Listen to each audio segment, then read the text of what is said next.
Physics laws teach us that one small domino piece, the size of about 3/8 of an inch, with the right momentum, can knock down the next piece that's 1.5 times greater, so on and so forth. In fact, after 28 such events in succession, that one small domino piece can actually perpetuate a series of events that can ultimately knock down a structure the size of the Statue of Liberty. That's the power of momentum. And that's why I want to talk to you about 4 different ways that you can create your own momentum. Notice that I use your own momentum, not just momentum, because you create your own momentum regardless of the successes you've had, the pinnacles you've reached, the status you have attained, as well as regardless of any failures you've had, because life takes many different turns. And life at every different stage requires a different part of you as well. Correspondingly, when you're a parent, life requires a different side of you, different part of you than when you are a student, a high school student or a college student, for example. And so you need to be able to reinvent and metamorphosize yourself. You're going to be that much more likely to benefit your own personal, professional development, as well as that of your organization that you're leading or that you're contributing to. The first factor is giving yourself permission. And I'm going to talk a little bit about my own experiences as well as some research from other well known leaders that I've observed. I was at a company that was a startup that nevertheless had a product that I had been following that was differentiated. It was safer than others based on the studies, so I thought, as well as more effective. And so I had come up with a bold initiative to go up against a different product that was the mainstay within the category of medications that had been on the market for a long time. It was all over the TV. It had many more resources than we did. But what I wanted to do was I wanted to update the literature by creating a head-to-head comparison that used the same endpoints, new endpoints that were the same across the 2 different clinical development programs. So it was met with some interest. Many people felt intrigued, but overall, it didn't catch on immediately because of how bold it was.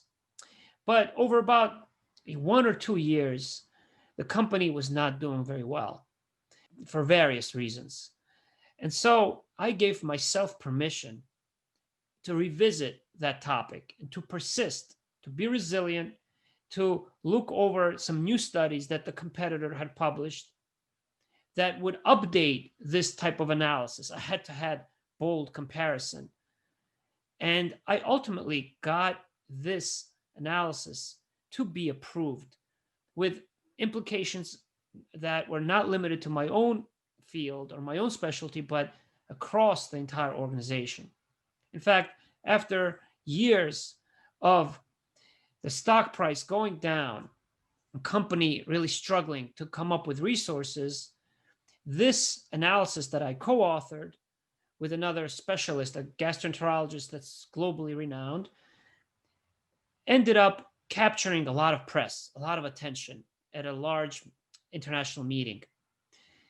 And so, as a result, many people in my company, even across different fields, different specialties, wrote me emails and acknowledged this effort. They said to me, "Thank you, Tim. Thank you for re-energizing the company," which was very memorable to this day for me because it created momentum. It created that glimmer of hope that resulted in the shareholders also appreciating that effort.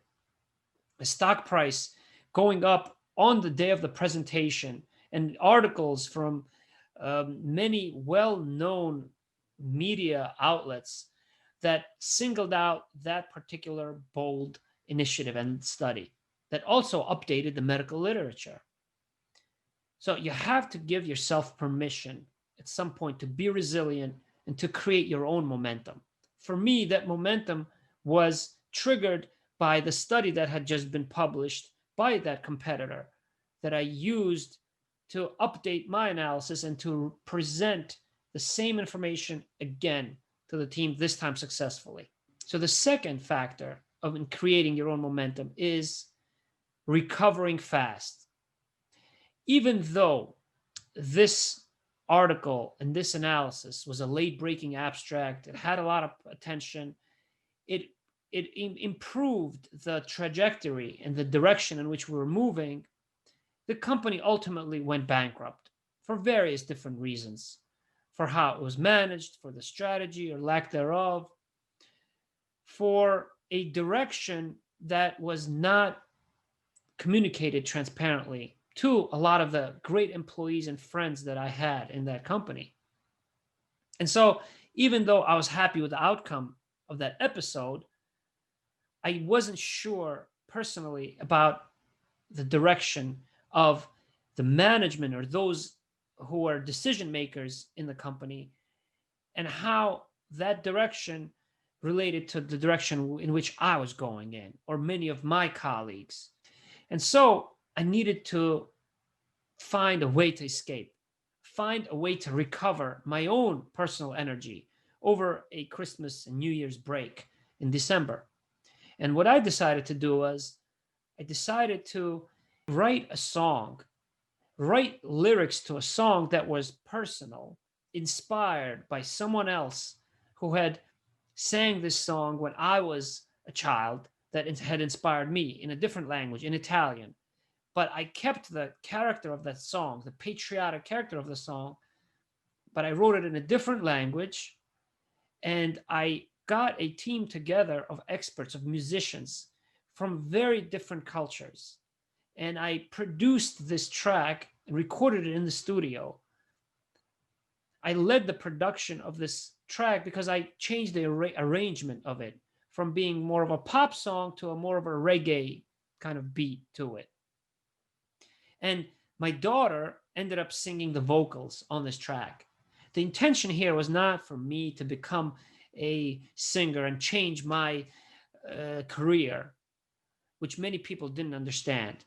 The intention there was to recreate meaning, purpose, and fulfillment in my life, and also to pass it down for generations to come, to my children, hopefully to some of my friends who would understand the message of that song, which was patriotic, but nevertheless, which was universal. You have to be able to recover fast based on a lot of research as well, not just my own observations.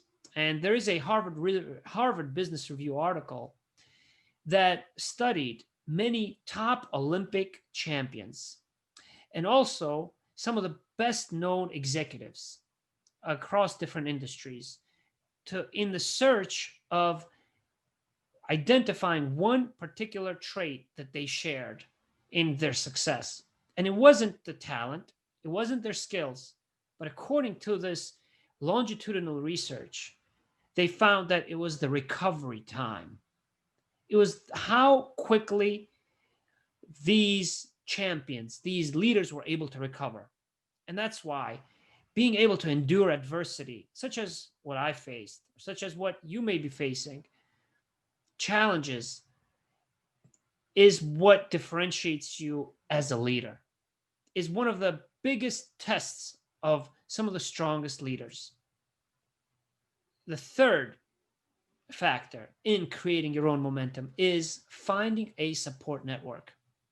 I had a great support network in the field. I had enough friends that I felt believed that my intentions were for the benefit of my company, of that startup that ended up being a failure, that I had an important support network. But it didn't lead to implementation with the urgency and with the character that I had seen as to be beneficial long term. And so there was a gap that I needed to fill. And again, over a period of 2 or 3 months, what I did was I found a different support network. These were some of my friends who had known me very well, who told me, look, Tim, I know you're interested in doing this task here. You also have other hobbies, other interests. You have your job. What are some things that you want to do, and when do you want to do them? When do you want to accomplish them?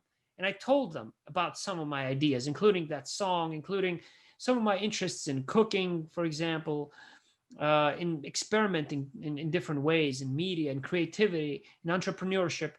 And I had one of such friends who happens to be a best man at one of my 10 best men in my wedding tell me, you can do them all. You can do them all. You don't have to listen to those people who tell you, oh, you're writing a song now. That means you're not good in your career in the pharmaceutical industry, because people will always place you in the categories as they see you, not as you see yourself. What you have to do is you have to think about who you are, reflect what you're good at, what really drives you, what moves you, and do not limit yourself to just one specialty, one subspecialty, one industry. Be the best you can be in what you're doing in your full-time job, for example. But if you want to test yourself, and if you want to do something different, and you believe that you've researched it well enough, as well as yourself, then you are your best critic and your best motivator, your best coach often. And so what I did was I I had attended an artisanal specialty food show in New York, where I made some friends who came from Italy, who were manufacturing and distributing products that were extremely rare to find, not only in the United States, but in Italy. I was familiar with these products. Products like Piennolo tomatoes from Mount Vesuvius that you can actually hang in a non-ventilated area for 6 months, and they hold well for about 6 months, and they have a distinct flavor to them. I'm a doctor of pharmacy. I also have a big culinary passion, and so I believe that you can eat tasty and live healthy at the same time. So I watch every ingredient. And that's why that artisanal specialty food show was of a lot of interest to me. And I made some new friends. And as a result, I started to help promote and market some of these products locally in New York. So I was making a good living, even working in that small startup company that ended up being a failure. But I wanted to test myself and build this new support network, find a strong support network, doing something that I felt fulfilled as well, while stretching myself more. And so I remember going to the airport 5:30 once a week, sometimes once every 2 weeks, and talking to a lot of new friends of mine, delivery guys, distributors. And we would speak and joke in Italian, in English. I would even make some pizzas and take it to them because I knew how long they would be waiting for the flight, for the cargo plane to arrive. And then I would take it to some of the specialty artisanal stores, where I also made some friends, made an important support network, and some of whom asked me to help promote their businesses. And I did over the weekends. I worked for 2 to 3 months every weekend baking pizzas, but baking artisanal pizzas using the best dough, best ingredients that they had at their specialty store here in New York. And that gave me the momentum. Not that I decided to become a full-time pizza chef or a distributor, but it gave me that momentum that I needed to test myself, to stretch myself farther. And also, very importantly, it widened my horizons. It allowed me to build a strong support network. So I realized I could develop new relationships. I could also keep learning, because finding a support network is incredibly important. When people have the best intentions in your development, when you know that people are going to tell you the truth, they're going to give you feedback. Yes, we always feed off of positive feedback and encouragement, which reinforces us to create momentum in the future and that energy that we need. But we also stretch ourselves best when we have somebody that tells us, look, you're not doing this right. In fact, there is a podcast episode on All Out Coach I invite you to called Don't Take Yes for an Answer, based on the book with the same title by Steve Hertz. I invite you to listen to it and to also watch it on my YouTube channel. We've spoken about the 3 factors. Now let's shift gears to the 4th one, which is visualize. You have to be able to visualize that you're going to create that momentum that ultimately can knock down the structure the size of that Statue of Liberty. If I hadn't visualized that, then I wouldn't have proposed my abstract or my study once again to a team that had rejected it in the first time around. And so that's what Bode Miller did, for example. I watched his interview recently. Bode Miller was a United States alpine skier that was a scrawny kid growing up, as he mentions it himself. He was not very competitive with the others in terms of the talents that he had or the skills that he had. So there was no way, even after lots of practice, that he could be competing against the champions in the downhill in alpine skiing.